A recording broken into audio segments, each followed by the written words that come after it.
नमस्कार दोस्तों, स्वागत है आप सभी का आपके अपनी यूट्यूब चैनल में। दोस्तों आज अपन जूनियर अकाउंटेंट भर्ती परीक्षा जो 2023 है उसके बारे में अध्ययन करेंगे। उसमें एक सब्जेक्ट है सामान्य वित्तीय एवं सेवा नियम, तो उसके बारे में अपन विस्तार से मैं आपको वीडियो बना के बताऊँगा।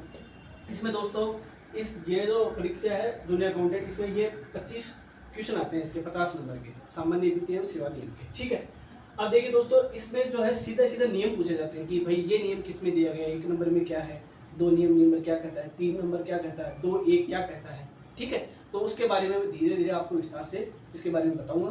तो आज अपन प्रथम इसके जो यूनिट है उसके बारे में अध्ययन करेंगे। ठीक है, तो प्रथम यूनिट का जो देखिए पहला नियम है, ये इधर नियम है। ठीक है, मैं इधर लिख देता हूँ, ये है नियम।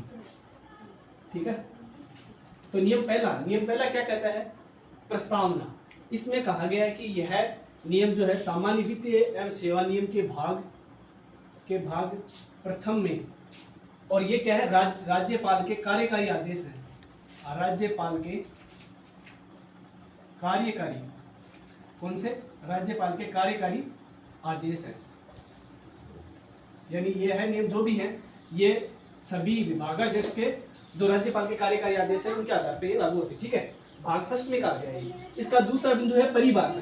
दूसरा बिंदु क्या है, परिभाषा। पहला है प्रस्तावना, दूसरा परिभाषा।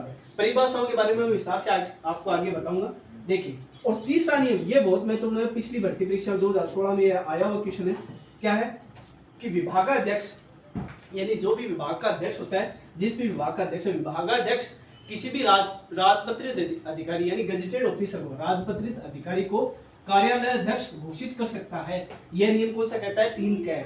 पिछली बार यही क्वेश्चन आया था कि विभागाध्यक्ष राजपत्रित अधिकारी को कार्यालय अध्यक्ष घोषित कर सकता है। यह नियम कौन से में, यह नियम है 3 कै में। और इसका एक दूसरा महत्वपूर्ण जो नियम है वो इस बार परीक्षा में आ सकता है, 3 ख। ये क्या कहता है कि कार्यालय अध्यक्ष, यानी कार्यालय अध्यक्ष जो विभागाध्यक्ष कार्यालय अध्यक्ष बनाता है, वह कार्यालय अध्यक्ष किसी भी राजपत्रित अधिकारी को आहार एवं वितरण अधिकारी घोषित कर सकता है। क्या घोषित कर सकता है, डीडीओ, है ना, डीडीओ घोषित कर सकता है किसी भी राजपत्रित अधिकारी को। ठीक है, लेकिन इसको ये अधिकार नहीं है कि ये राजपत्रित अधिकारियों के वेतन पे हस्ताक्षर कर सके, बाकी सबके पर हस्ताक्षर कर सकता है। क्या, कार्यालय किसी भी राजपत्रित अधिकारी को आहार एवं वितरण अधिकारी घोषित कर सकता है। ठीक है, अब आगे देखिए अपन विस्तार से चर्चा करेंगे परिभाषाओं के बारे में। हाँ दोस्तों, देखिए इसका दूसरा नियम जो बता रहा था, परिभाषाएं। ये बहुत महत्वपूर्ण जो पार्ट है, दूसरा नियम बहुत महत्वपूर्ण नियम है। इसके अंदर इतने सारे नियम है कि इसमें क्वेश्चन 2 या 3 क्वेश्चन आपको मिलेंगे। देखिए, बिना समय गंवाए अपन स्टार्ट करते हैं। इसमें पहला नियम है क्या, महालेखाकार। पहला नियम क्या है, 2(1) क्या है, 2(1) में महालेखाकार। दूसरे में क्या है, विनियोग, यानी भारत का जो महालेखाकार है, दूसरे में है विनियोग, तीसरे में है बैंक, तीसरे में क्या है, बैंक। और इसमें 3(a) भी है, वो है ई फोकल पॉइंट, ई फोकल पॉइंट। ठीक है, वो बैंक से संबंधित है कि बैंक की एक शाखा जो इलेक्ट्रॉनिक शाखा होती है इसको ई फोकल पॉइंट बोलते हैं। ठीक है, चौथा है सक्षम प्राधिकारी। चौथा क्या है, सक्षम प्राधिकारी। पांचवा है सीएजी। सीएजी किसको कहते हैं, नियंत्रण एवं महालेखा परीक्षक। जो भारत के नियंत्रक और महालेखा परीक्षक है, अनुच्छेद 148 के अंतर्गत उनको कहते हैं। उनमें 5 नंबर में क्या है, के, नियंत्रण महालेखा परीक्षक। छठे में क्या, राज्य की संचित निधि। संचित निधि ये कौन से अनुच्छेद में है, ये भी याद रखना, अनुच्छेद 266(1). 266(1) में क्या है, राज्य की संचित निधि। 7 में क्या, अपना संविधान, नियम 7 क्या कहता है, 2(7) कहता है संविधान के बारे में। 8 क्या कहता है, आकस्मिक निधि। क्या कहता है, आकस्मिक निधि। ये क्या है, 267(2) के बारे में। 267(2) क्या है, आकस्मिक निधि। ठीक है, 9 क्या है, 9वां नियम है नियंत्रण अधिकारी। 2(9) में क्या कहता है, नियंत्रण अधिकारी। ठीक है, 10 है विस्तृत शीर्ष या विस्तृत शीर्ष भी कहते हैं। 11 है आहार एवं वितरण अधिकारी, डीडीओ, आहार एवं वितरण अधिकारी। 12 कहता है वित्त विभाग। 13 कहता है वित्तीय वर्ष, जो फाइनेंशियल ईयर है 1 अप्रैल से लेकर 31 मार्च तक, फाइनेंशियल ईयर। 14 कहता है राजपत्रित अधिकारी। 14 क्या कहता है, राजपत्रित अधिकारी। 15 कहता है सरकार। 16 कहता है राज्यपाल। 16 क्या कहता है, राज्यपाल। 17 कहता है विभागाध्यक्ष, जो भी आपको बताया था मैंने, 3 कै और 3 ख, विभागाध्यक्ष। और 18 क्या कहता है, कार्यालयाध्यक्ष। 19 क्या कहता है, स्थानीय निकाय। 20 कहता है स्थानीय निधि। 20 क्या कहता है, स्थानीय निधि। 21 कहता है विविध व्यय। 22 कहता है अनावर्तक व्यय। 22 क्या कहता है, अनावर्तक व्यय।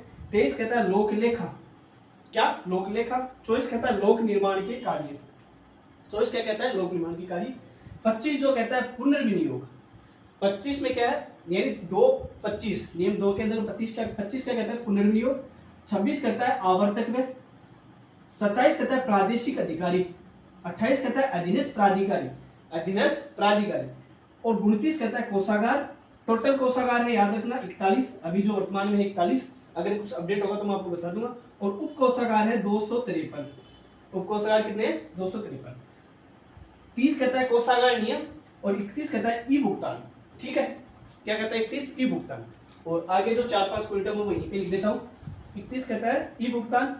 32 कहता है इलेक्ट्रॉनिक भुगतान।